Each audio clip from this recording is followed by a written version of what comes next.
Bueno, arranquemos. Así tengo miedo que me, que me quede sin memoria. Bueno, para. Bueno, Muy bien, arrancamos. lo que es el Valle de Uco, lo que es Tupungato. Entonces, esos vinos generalmente tienen alguna nota un poquito más herbal. En los Malbecs se puede evaluar un poquito las violetas en la nariz, que no es muy frecuente en la primera zona, sino que es mucho más frecuente en el Valle de Uco, unas notas más florales y vinos un poquito más austeros, un poquito más lineales, eh, con un poquito de salinidad, con una buena acidez y no quizás tan amplios o más corpulentos como lo son los de la primera zona, que son los vinos de Luján de Cuyo y de Maipú. Esas son más o menos a grandes rasgos las características principales. Pero bueno, esa línea intenta reflejar lo que es un paisaje de Tupungato, por decirlo de alguna manera. Es muy buena línea, muy lindo vino. Riquísimo, o sea, riquísimo. Riquísimo para después de todos los problemas técnicos que tuvimos, es súper intenso, o sea que está buenísimo para acompañarlo, que todavía no cenamos, pero teníamos, si solo para cerrar el vivo, teníamos un montón de, de chocolates del turista que nos mandaron exclusivamente de Bariloche, que siempre nos mandan para las catas, y combina espectacular este vino con chocolate o con cena, con carnes, o sea que riquísimo.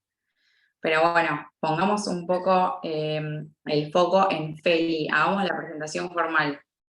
Yo lo presento a grandes rasgos y después vos cuentas tu parte. Bueno, Felipe es médico, neurólogo, como dijimos, trabajó acá en Buenos Aires en el hospital italiano y el resto ahora lo vas a contar vos y después nos vamos a nuestros temas mientras seguimos tomando vino.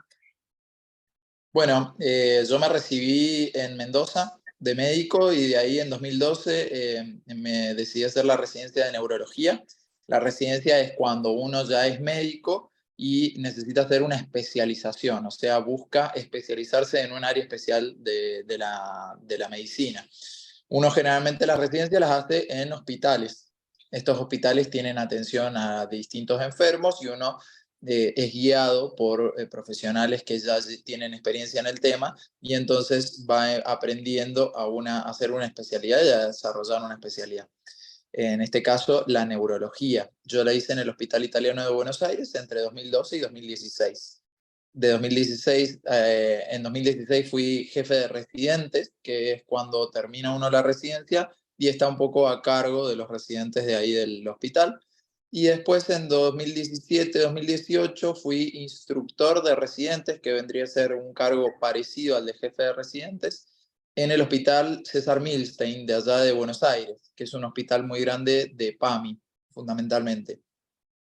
Y después cuando terminé eso, hice una especialización en Parkinson y trastornos del movimiento que me llevó un año más en el Instituto de Neurología de Buenos Aires.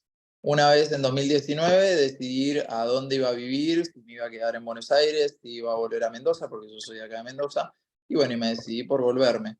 Y estoy muy contento, desde ese momento estoy trabajando acá en Mendoza, en un montón de lugares, Hospital Santa Isabel de Hungría, en Neuromed, que es una clínica privada, y después algunos otros consultorios en distintos lugares. Uno se va moviendo un poco porque la población es bastante más chica que en Buenos Aires. En Buenos Aires es muy frecuente que uno desarrolle toda su práctica en un solo hospital por la cantidad de gente que va, pero bueno, en Mendoza es mucho más común que haya consultorios médicos a donde asiste la gente y esa cantidad de gente que asiste a los consultorios es bastante más chica, entonces en ese sentido uno va buscando de armar distintos tipos de consultorios por ahí.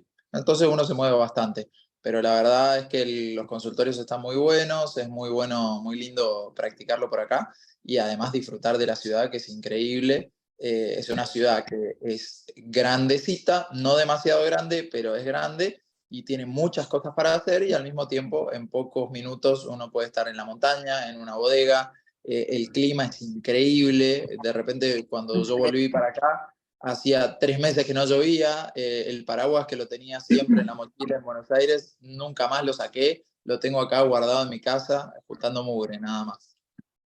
No, impresionante. Y eso aparte lo ganás en calidad de vida, porque Buenos Aires tiene un montón de cosas buenas, como eso de que por ahí tenés mucha gente, tenés mucho mercado y demás, pero todo lo que es el interior, el interior no, serían otras provincias, y sobre todo Mendoza es una de las provincias que más amo de todo el país. Amo Mendoza y quiero volver ya en breve. Así que lo ganás en calidad de vida. Sí, Eh, espectacular. Quien pudiera. Yo, sí, sí, sí, sí, sí, bueno, es mi idea en algún momento moverme de Buenos Aires, ir y venir, pero la montaña es lo más y Mendoza es lo más, y aparte tiene vinos impresionantes. Y bueno, a raíz de todo esto y las charlas que tenemos con Feli, porque es como también consultor cada vez que pasa algo, con algo que tenga que ver con neurología, tanto en la empresa como en nuestra vida personal, siempre recurrimos a Feli. Surgió, arrancamos con las preguntas desde mi ignorancia de persona común, de no saber nada de neurología. Una vez te pregunté, ¿por qué en mi caso siento que el vino, cuando me duele la cabeza, me tomo una copa de vino y se me pasa? ¿Es psicológico o tiene algo de verdad de que el vino por ahí me puede calmar el dolor de cabeza? Hablando del tema del día, que eran los dolores de cabeza. bueno, sí, la idea era hablar un poquito de dolores de cabeza en general, ¿no? Dolor de cabeza es lo que los médicos le llamamos cefalea. Cefalea es simplemente dolor de cabeza, no es un diagnóstico particular. Y dentro de las cefaleas hay un montón de cefaleas dando vuelta. Que vos hablabas de tu caso, que vos tenés una migraña, que es un tipo de dolor de cabeza, un tipo de cefalea. Entonces, bueno, siempre es importante identificar qué tipo de dolor de cabeza hay. En la pregunta concreta del vaso de vino, en realidad hay mucha más evidencia que dice que el vino, así como cualquier bebida alcohólica, predispone a tener más dolores de cabeza. Puede ser que una copa de vino, 2 copas de vino, ayuda a relajar a la persona. Y muchas veces el estrés o la tensión muscular, tensión nerviosa, hace que estos dolores de cabeza puedan empeorar, o sea, que se desencadenen por estrés o por tensión nerviosa. Que, bueno, conociéndote bien, uno de los desencadenantes muchas veces es estas corridas, estas idas y vueltas de la vida normal que te tensionan bastante y una copita de vino te relaja mucho más y a veces alivia el dolor de cabeza. Ahora, si te tomás 5 copitas de vino, 10 copitas de vino, seguramente va a ser más el dolor de cabeza que tengas que lo que te pueda llegar a aliviar. Pero sí, por lo general se le echa la culpa un poquito a los compuestos azufrados, a los sulfitos que dicen, esos vinos con sulfito, el azufre en el vino se utiliza mucho para, como un antiséptico, como una sustancia que ayuda a que no proliferen bacterias y entonces mejora la durabilidad y la calidad del vino en ese sentido. Pero bueno, ahí está permitido hasta cierto nivel de sulfitos en el vino. Hay algunos vinos que vienen sin sulfitos directamente y en algunas personas ese vino le ayuda a que no tenga dolor de cabeza. Pero así todo, el alcohol mismo o algunos otros componentes puede desencadenar dolor de cabeza en algunas personas. Como por ejemplo, yo también tengo migraña. Ya podrán ver que la migraña es bastante frecuente en la población general y es muy variable en la intensidad de la frecuencia. Entonces, bueno, a mí si yo tomo bastante de más, me da dolor de cabeza. Así que es muy variable. No como regla general utilizaría una copita de vino como para prevenir el dolor de cabeza, pero por lo general la gente migrañosa sobre todo se le desencadena el dolor de cabeza con más vino o con más alcohol en general, bebidas alcohólicas. Entonces, cuando a mí me duele la cabeza y yo tomo una copa de vino y siento que se me pasa, no es dolor de cabeza, sino que es estrés, que yo lo siento En como si fuera un realidad, dolor de cabeza que es falso, que no es. En realidad es el ¿Sí? estrés el que te desencadena el dolor de cabeza. Es verdad que si a vos te pasa que el dolor de cabeza se te va, es porque está relacionado a un factor más estresante, ¿sí? El estrés no es la causa fundamental de la mayor parte de las enfermedades, pero siempre colabora, siempre es muy importante para que las cosas puedan llegar a empeorar, no solamente en el dolor de cabeza, sino en un montón de otras enfermedades. Sí, total. El estrés es lo peor del mundo. Pero volviendo al tema de los dolores de cabeza, ¿cuándo entonces, ponerle que puede ser un dolor de cabeza tensional o por estrés, o cuándo me doy cuenta, o sea, o cuándo me tengo que empezar a preocupar, o a qué tipo de dolores de cabeza le tengo que prestar atención? Porque en realidad a veces es como, bueno, no sé, estoy contracturada, no comí en todo el día, entonces me duele la cabeza. Pero ¿qué tipo de dolor de cabeza es el que por ahí puede generar una alarma si yo no Bien, tengo dolores de cabeza recurrentes? bueno, esa, por ejemplo, es una de las cosas. Hay gente que tiene dolores de cabeza muy frecuentes y esos dolores de cabeza pueden variar en sus características. Como reglas generales, uno como médico le llama la atención, o son las banderas rojas que le decimos, a algunas características en especial que no deberían ser algo normal o algo como para relajarse, sino como para prestar un poco más de atención. Una persona que nunca tuvo dolores de cabeza en su vida y comienza con dolores de cabeza es una bandera roja. Otra cosa es un dolor de cabeza que en menos de un minuto se escala de 0 a 10, el peor dolor de cabeza de toda tu vida. Esa es otra forma también de calificarlo. Cuando escala rápidamente, nosotros es lo que le decimos la cefalea en estallido, o el dolor de cabeza que ocurre así como una explosión de dolor de cabeza. En algunas personas migrañosas que están un poco descompensadas a veces se ve y no genera mayor daño ni nada, pero en personas que habitualmente no tienen dolores de cabeza y comienzan así, tiene que consultar urgente a la guardia porque podría llegar a ser algo potencialmente grave. Otro dolor de cabeza que llama la atención es un dolor de cabeza que despierta a la persona por la noche. Te vas a dormir perfectamente y durante la noche empezás con un dolor de cabeza que te despierta y no te deja vivir. Otros dolores de cabeza muy frecuentes también y que llaman la atención son dolores de cabeza que podrían llegar a presentar algún otro síntoma asociado. Dificultad para mover un brazo, una pierna, dificultad para hablar. Son cosas que a veces se pueden presentar, por ejemplo, en migrañas, que se llaman auras migrañosas, defectos visuales, por ejemplo, o ver lucecitas, o dificultad para hablar, u hormigueos en una parte del cuerpo, generalmente en un costado, en una parte de la cara, o en un brazo, o en una pierna, o todo junto. Y mucho menos frecuente son las migrañas hemiplégicas, que son gente que le cuesta mover un brazo, una pierna durante 15, 20 minutos y después empieza el dolor de cabeza, pero eso es mucho más raro. Pero bueno, en líneas generales, pautas de alarma para ver es dolor de cabeza que te despierta durante la noche y antes no lo hacía, dolor de cabeza en estallido o dolor de cabeza que empezó en una persona que no le duele la cabeza. Esas son las cosas para llamar la atención. En una persona migrañosa habitual, dolores de cabeza que son mucho más fuertes que lo habituales podrían llegar a llamar la atención, y dolores de cabeza que además de eso incorporan algún otro síntoma como los que hablamos: dificultad para mover un brazo, una pierna, dificultad para hablar, dificultad para ver, esas cosas. Y en el tema, o sea, mencionaste recién el tema de ver lucecitas. Sí. Eso me pasa a mí un montón de veces, creo que es más común, pero ¿cuándo te preocupa? O sea, ¿cuándo te tienes que preocupar? Porque a mí me pasa, Bueno, las ver lucecitas. lucecitas en una persona migrañosa podría tratarse de un aura migrañosa. Sí. Cómo se describe el aura migrañosa, que son las lucecitas? Son personas que ven esas lucecitas, generalmente en el costado del campo visual, en uno de los costados o en los dos costados, que duran más o menos 15 minutos a 30 minutos. Suele ocurrir antes del dolor de cabeza y después de haber terminado ese problema visual empieza el dolor de cabeza. Esa es la forma más clásica. Después hay otras veces en donde el dolor de cabeza se solapa con esos espectros de fortificación, estas cuestiones visuales, ¿sí? Eh, no revisten mayor importancia, pero sí avisan que viene un dolor de cabeza. Entonces muchas veces es algo que puede ayudarnos para decir, bueno, después de estos problemas visuales probablemente tenga un dolor de cabeza y entonces ya me voy tomando un analgésico para evitar que sea peor.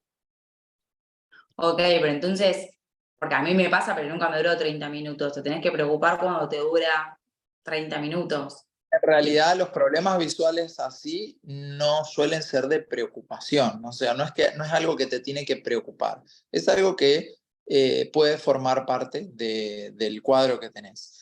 Lo que sí te tendría que preocupar es cuando el defecto visual es oscuro y permanece, o sea, en vez de durar 15 minutos, media hora y se va, que da un cuadro, un defecto visual permanente. Entonces ahí uno le llamaría la atención porque la migraña no suele generar ese tipo de cuadro.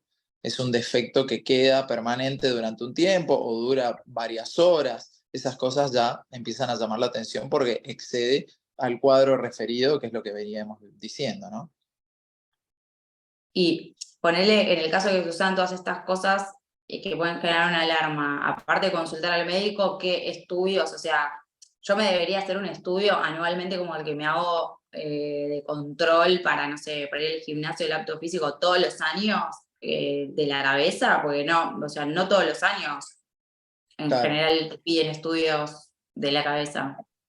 En neurología no está instaurado lo que se llama la prevención. Por ejemplo, cuando uno tiene presión elevada o cuando tiene diabetes, muchas veces estas enfermedades son silenciosas y empiezan de manera solapada y entonces uno no sabe que tenía presión alta o que tenía diabetes hasta que se da cuenta. Entonces, un control clínico anual, siempre para chequear esas cosas y ver que no estén empeorando, siempre es importante. En el caso de los dolores de cabeza, en el caso de la neurología en general, no hay una prevención, no hay un chequeo neurológico para ver que esté todo bien. Eso habitualmente no ocurre. ¿Por qué no ocurre? Porque no tenemos marcadores o no disponemos de indicadores que aseguren que hay una enfermedad que se está gestando. Generalmente uno detecta que la enfermedad está gestándose cuando ya presenta síntomas.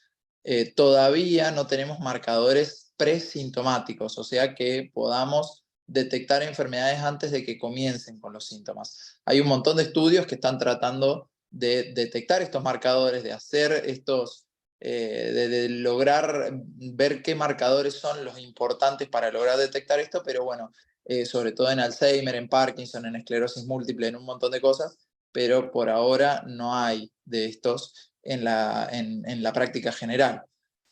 Chequeos para una persona que ya te diagnosticaron migraña, lo primero que hay que hacer en una persona en la cual uno sospecha que tiene un dolor de cabeza crónico, una migraña o lo que sea, es tener una resonancia de cerebro o una imagen de cerebro. Una tomografía también puede ser.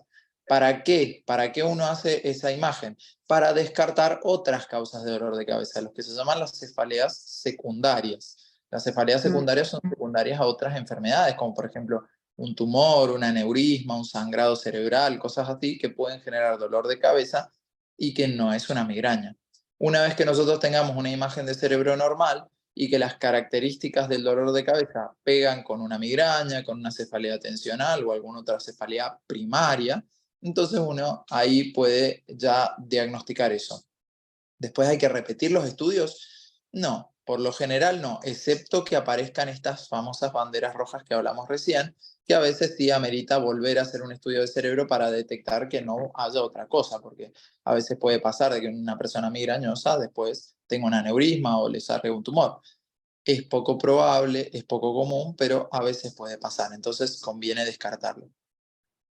Ok, o sea que si yo me hice una resonancia de cerebro, salvo que ocurra por ahí otro episodio, no es necesario que me lo repita en cuántos Claro, años. O sea, tengo que salvo esperar que a que tenga. suceda otra cosa. Claro, salvo que tengas alguna bandera roja, no necesitas volver a repetir estudios. No hay chequeos permanentes de estudios. Con una sola resonancia para llegar al diagnóstico es suficiente. Ok, perfecto. Y ahora, sacando el tema del estrés, porque ya sabemos que el estrés genera dolores de cabeza. ¿Qué sugerís para prevenir los dolores de cabeza? O los Bueno, dolores de cabeza sí. recurrentes. La mayor parte de las enfermedades crónicas son enfermedades que quedan muy influenciadas por el estilo de vida de la persona. Entonces, tanto la migraña, la hipertensión, la diabetes, hay un montón de enfermedades dando vuelta. Y de hecho, incluso en pacientes con deterioro cognitivo, o sea, que tienen problemas de memoria, o algunas otras enfermedades crónicas o neurodegenerativas, siempre se pide a la persona que lleve un buen estilo de vida y que en realidad es un consejo que hace bien a toda persona viviente, ¿no? Una calidad de vida óptima, lo mejor posible. ¿Esto qué es? Comer adecuadamente, comer sano, tratar de dormir bien, hacer actividad física, tener una actividad intelectual, o sea, motivar y ejercitar el cerebro, tratar de tener lecturas, memorizar cosas, aprender nuevos oficios, nuevas cosas, eso todo es importante. Y también estar bien psicológicamente. Una persona deprimida, una persona que está viviendo una situación muy difícil, también puede tener problemas que se le empeoran los dolores de cabeza, por ejemplo, o cualquier tipo de otra enfermedad. El tema laboral también es importante, un laburo muy estresante o que tengas muchas horas de trabajo no es bueno para la salud y puede empeorar los dolores de cabeza. Entonces, en líneas generales, una buena calidad de vida es algo muy importante para que estos dolores de cabeza no sean tan frecuentes y tan intensos. Ok. Y ahora te hago otra pregunta. Yo hace más o menos 1 año y pico que empecé a meditar constantemente todos los días. Y viste que, no sé si meditas, pero bueno, viste lo que se llama el espiral eh, el espiral de la respiración. No, no Es, sabía, no sabía. bueno, es como que tenés que respirar, o sea, vos tenés que respirar mientras haces la meditación, mantenés un poco el aire y después exhalás.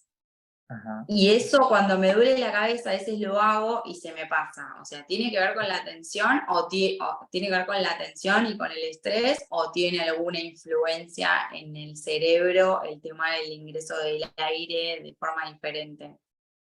Bueno, en el mecanismo de producción de los dolores de cabeza, en este caso de las migrañas, eh, siempre se habló un poquito de fenómenos inflamatorios, de una cascada inflamatoria, que por algún motivo hay un gatillo que desencadena una activación de un montón de sustancias que inflaman y inflaman las zonas alrededor, la sensibilidad alrededor de la cabeza, todo el cuero cabelludo y todo eso, y pueden desencadenar lo que es la migraña, ¿no? Y también hay fenómenos vasculares, que son a veces periodos de vasoconstricción, o sea que los vasos del cerebro, las venitas, no del cerebro, sino de alrededor en la cabeza, las venitas se pueden contraer y después se empiezan a dilatar, y en la dilatación se cree que puede haber también liberación de otras sustancias que generan el dolor. O sea, en líneas generales, esa respiración también actúa sobre el tamaño de las arterias y de los nervios, y eso puede oxigenar de forma distinta y disminuir la liberación de estas sustancias, por decirlo de alguna manera simple, ¿no? También relacionado con el estrés, vos al respirar mejor, bajas un poco las pulsaciones, disminuís la actividad simpática del cuerpo, o sea, esa actividad que te prepara para la lucha, para la alerta, esa tensión. Entonces relajas un poco y también te genera relajación. Es como el vasito de vino del principio, ¿no?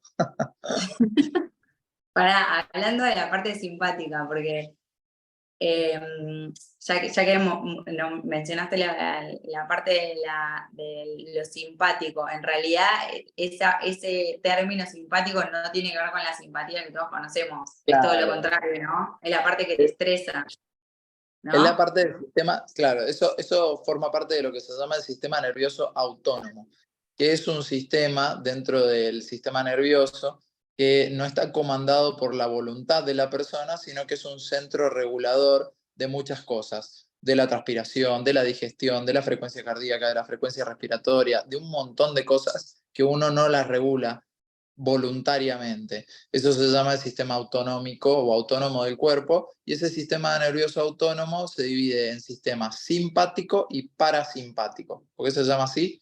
La verdad no me acuerdo. Pero se divide de esas dos maneras. El sistema simpático prepara el cuerpo para el alerta, para la lucha, para el huir, para la tensión, para la batalla, ¿no? Entonces, uno, si está con un sistema simpático demasiado activado, permanentemente, eso genera estrés y eso empeora. Ahora, ¿siempre es bueno tener el sistema simpático desactivado? No, para nada. O sea, el sistema simpático por algo está, y además es bueno también, por ejemplo, en el deporte se activa mucho, o cuando uno hace actividad física, ¿no? Eso activa el sistema simpático, regula, mejora muchas cosas, pero de una forma positiva. y después se vuelve a la calma y eso también genera una mejoría. Buenísimo. Y ahora hablando de, ya que mencionaste el deporte, si a mí me duele Sí. la cabeza, ponele que tengo un día que me duele la cabeza, que estoy estresado, o me duele la cabeza por X motivo, por otra cosa. En mi caso, necesito hacer deporte. Te hago Ajá. dos preguntas. Por un lado, ¿es recomendable hacer deporte si me está doliendo la cabeza? Número uno. Y número dos, ¿cuál de todos los deportes que podés practicar, por ejemplo, correr, hacer funcional, hacer crossfit, hacer fuerza, o sea, cuál es el más recomendable para Mira, bajar el dolor de sí, cabeza? es una pregunta difícil porque cada persona es bastante distinta con respecto a la reacción. En líneas generales, los estudios realizados para ver si la actividad física mejora o empeora los dolores de cabeza, se estableció que la actividad física liviana, aeróbica, un trotecito en el cual uno puede ir hablando y cosas así, resulta beneficioso y disminuye la posibilidad de que los dolores de cabeza empeoren. Ahora, sobre otros tipos de actividad más intensa, no hay estudios realizados, entonces no tenemos un fundamento científico claro que nos especifique qué es lo que hay que hacer y qué es lo que no. Uno mucho con el interrogatorio se va, a cada persona se va guiando de cómo son las cosas. Por ejemplo, hay personas que con dolor de cabeza salen a correr y mejora el dolor de cabeza, pero también he tenido pacientes que son runners, que se dedican a correr y empezaron con un dolor de cabeza que se desencadenaba cuando la corrida era intensa o cuando salían a correr. Entonces decían, ¿cómo puede ser que lo que yo he hecho y lo que me encanta hacer es salir a correr, lo que más placer me da, y en ese momento me desencadena el dolor de cabeza? Entonces es muy variable. Yo creo que hay que ver en cada caso puntual qué es lo que se puede hacer. Obviamente, todo se le puede buscar una solución. No, casi no conozco gente que tiene problemas de dolor de cabeza sin solución. Esto se puede regular, se puede mejorar. Quizás a veces no es una solución definitiva, pero sí se ponen medidas al respecto para prevenir los dolores y mejoran mucho. Y tiene que ser el tema de la prevención y el tratamiento siempre es con medicación. Yo te lo pregunto porque soy medio anti-medicación. De hecho, Claro, tengo gripe o la angina, lo que sea, y me dan antibióticos 7 días, lo tomé 2, se me pasó y me olvido y es como que soy medio anti-medicación. Pero bueno, siempre es con medicación. muy ¿Qué? sincericidio de parte tuya. Sí, Los sí, sí, sí. antibióticos, en líneas generales, los antibióticos, cuando uno tiene una infección, tenés que cumplir los días de antibióticos porque si no generás resistencia bacteriana. Esas bacterias que le diste un poquito de antibióticos y nada más, después se hacen más fuertes y necesitas darle con algo peor. Así que bueno, eso en cuanto a los antibióticos. Pero bueno, estamos hablando de dolores de cabeza, así que volvamos a lo nuestro. En líneas generales, el tratamiento de los dolores de cabeza tiene tres pilares. El fundamental es la calidad de vida: dormir mejor, comer mejor, trabajar lo necesario, lo que hace bien, tratar de no trabajar en exceso, de no tener estrés, de tener buenas conversaciones, de hacer actividad física, de una vida social activa, todas esas cosas.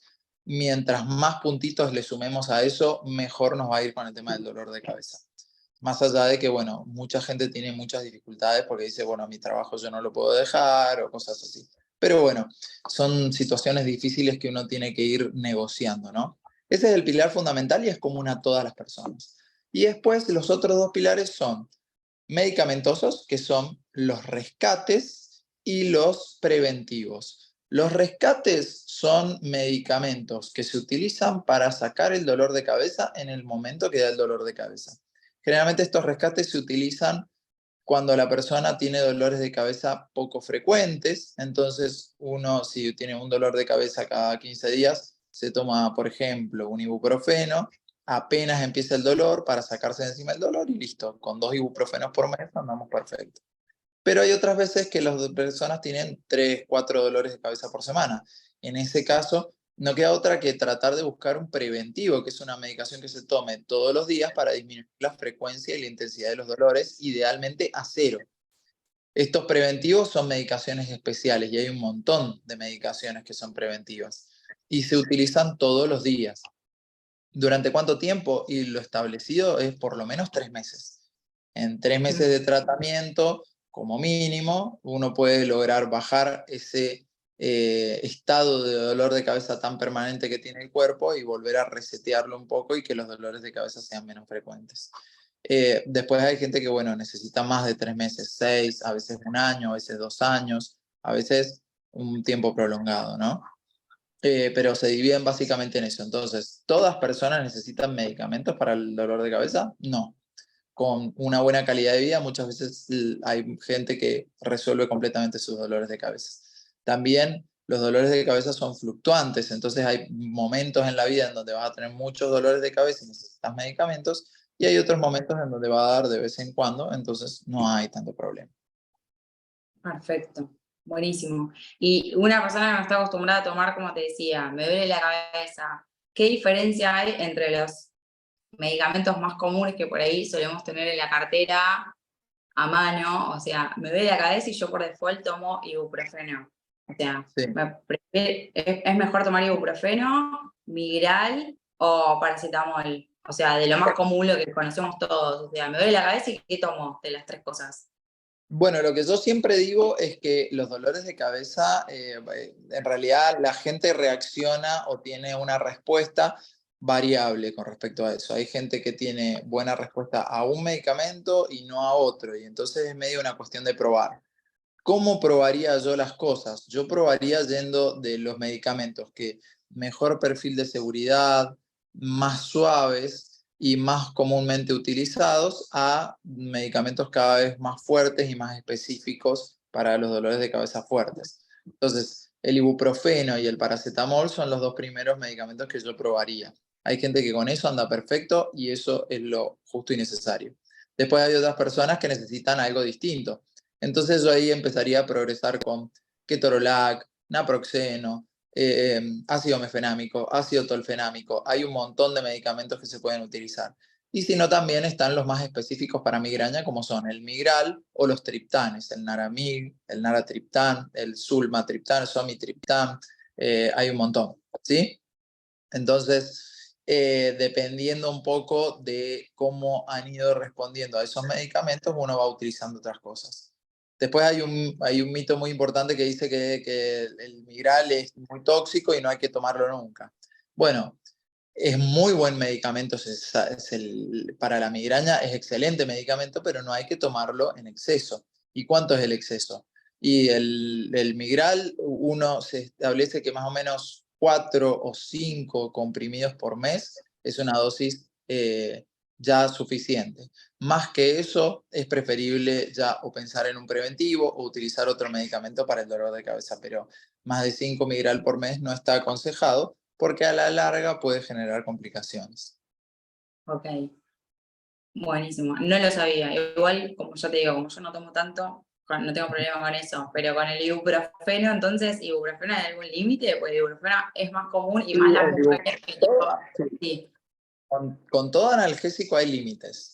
Lo sí, que pasa es que el ibuprofeno se establece, no sé, 12 comprimidos de ibuprofeno, 15 comprimidos de ibuprofeno por mes. Es lo mismo que si uno tomara 6, 7 Migral por mes. Lo que pasa es que no es tan común, no es tan frecuente. Ahora, si una persona necesita de 15 ibuprofenos por mes, necesita un tratamiento preventivo, necesita una medicación para tomar todas las noches, para ir sacando esos dolores de cabeza y no tomar tanto analgésico, porque el analgésico solamente saca el dolor en el momento y a la larga tan frecuente la medicación hace que uno pueda llegar a tener más dolor de cabeza, ¿sí? Eso también está establecido para todos los analgésicos. Con el ibuprofeno necesitas muchos para llegar a ese problema, pero con el Migral, con muchos menos. Hay gente que toma 30 Migral, incluso 60 Migral por mes. Esa gente está intoxicada con ergotamínico. Entonces hay que sacarlos para limpiar un poco, porque el dolor de cabeza se produce por el Migral en sí y no tanto por el dolor de cabeza migrañoso que tengo. ok. O sea, es más complejo el tema del dolor de cabeza de lo que las personas comunes pensamos. Vos, En realidad, como todo tiene sus matices y sí, es importante que el neurólogo sepa todos estos matices y que considere cada cosa. Lo importante es, yo creo que en las personas en líneas generales tienen que saber que una buena calidad de vida disminuye todos los dolores de cabeza. En general, cualquiera sea el dolor de cabeza y en realidad cualquier enfermedad, tener una buena calidad de vida es algo fundamental. Segundo, estas alarmas que dijimos, el dolor de cabeza en estallido bien fuerte, o que lo despierta durante la noche, o es un dolor de cabeza que antes no tenía y que ahora sí tiene, o que le genera dificultades distintas como trastornos visuales, dificultad para hablar, dificultad para mover un brazo, una pierna, o sensitivos. Esas cosas son importantes para consultar con cierta urgencia a una guardia, por ejemplo, para que el dolor de cabeza se estudie con más rapidez y que se descarten cosas potencialmente graves. Y después, otra cosa importante es tener un buen seguimiento médico con un neurólogo, ¿sí? Los neurólogos en general tenemos formación para ir llevar estos dolores de cabeza y tratar de sacarlos lo antes posible, ¿sí? Pero todos estos matices, estas variables y estas cosas son más propias del manejo neurológico y se pueden hacer una consulta de neurología. Y cada persona en particular puede tener características distintas que uno las puede ver por separado, ¿no? Ok, espectacular. O sea que en general, por lo menos una vez al año, alguien que tiene dolor de cabeza, una vez al año debería consultar como mínimo con un neurólogo, porque el dolor de cabeza a veces se minimiza, pero hay que consultar entonces, porque la verdad es que hay que ser sincericida y con el tema de la medicación, pero tanto ibuprofeno, paracetamol y Migral es como la mayoría de la gente que veo que lo toma se automedica con eso. O sea que todas las personas deberían, así como se hacen controles, por lo menos hacer una vez al año una consulta con un neurólogo, como el tema de los demás controles, o solo En con realidad, alarma.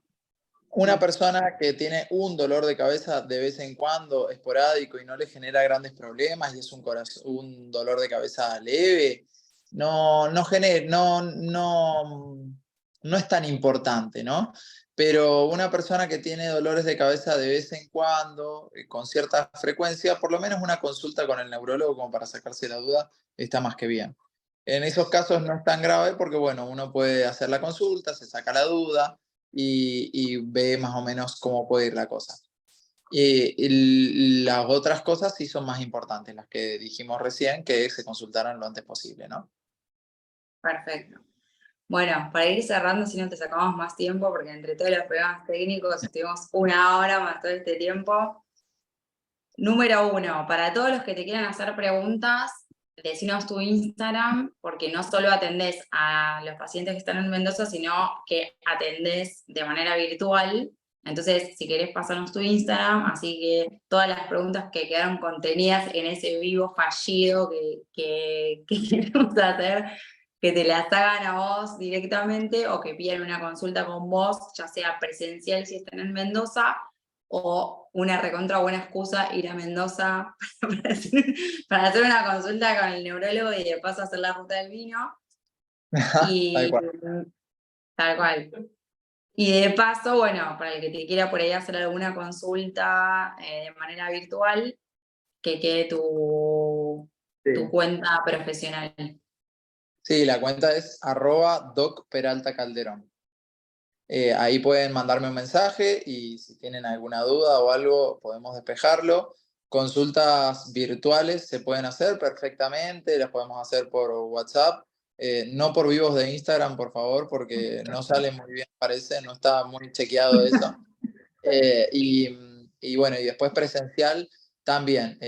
Consúltenme, mándenme un mensaje ahí a la cuenta y dependiendo de la cobertura de salud que tengan y dónde estén viviendo, yo más o menos los voy ubicando para que les sea lo más cómodo posible hacer la consulta, ¿sí? Sí, total. Bueno, totalmente recomendable, Feli, obvio, porque aparte de ser un excelente médico para mí, o sea, tiene muchísima paciencia, que no todos los médicos la tienen, y muchísima calidad humana, que es lo que a veces también, por ahí la medicina, hay muy buenos médicos, pero por ahí hay muy buenos médicos que son muy buenos científicos o que tienen muy buena la parte médica, pero por ahí no tanto la parte humana, y en tu caso, vos tenés las dos. Así que bueno, Bueno, nada, bueno, una de gracias. la Me voz. alegro siempre poder ayudar. Sí, obvio, como siempre. Un genio total, feliz.